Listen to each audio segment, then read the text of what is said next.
Students, in my last class I have discussed about preamble. I hope that you all have understood that and you have learnt the guidelines of that preamble. So our next topic is fundamental rights. You know that what is fundamental rights? So I will tell you what is that. The fundamental rights are the rights given to the Indian citizen by the Constitution without any discrimination of caste, religion, color or gender. It is equal for all. And why these rights are, fundamental rights are needed? So it is needed so that the people can live peacefully in harmony with one another. In our Indian Constitution, we have provided 6 fundamental rights that we will discuss one by one. First is right to equality. What is that right to equality?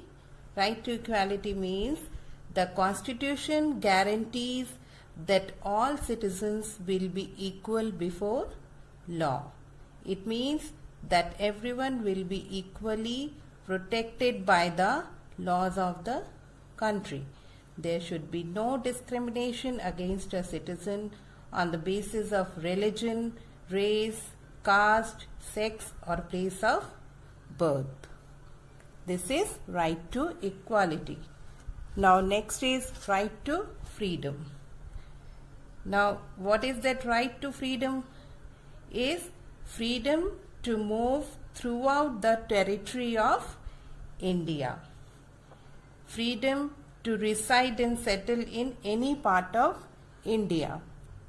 There is no force that the people can live in a place by anybody's force. They can live anywhere in the part of India. Now next is right to freedom of religion. And what is that?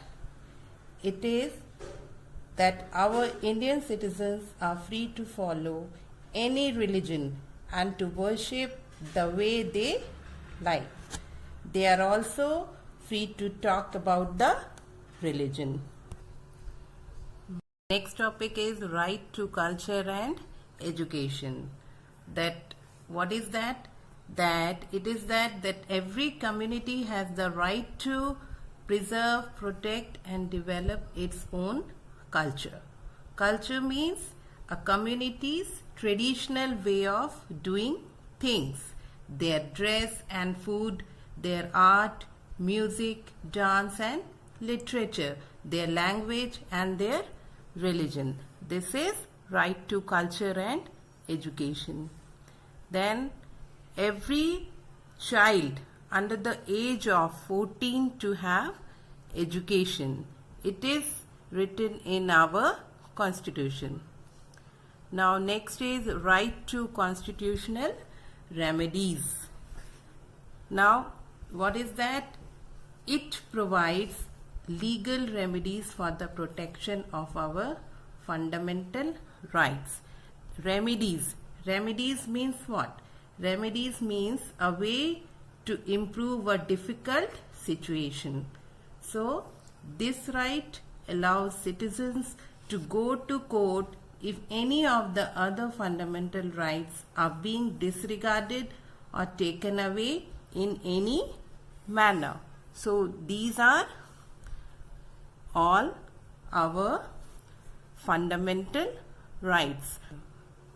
So students, I hope you all have understood the 6 fundamental rights enjoyed by all Indians. So now your homework is to learn all the 6 fundamental rights.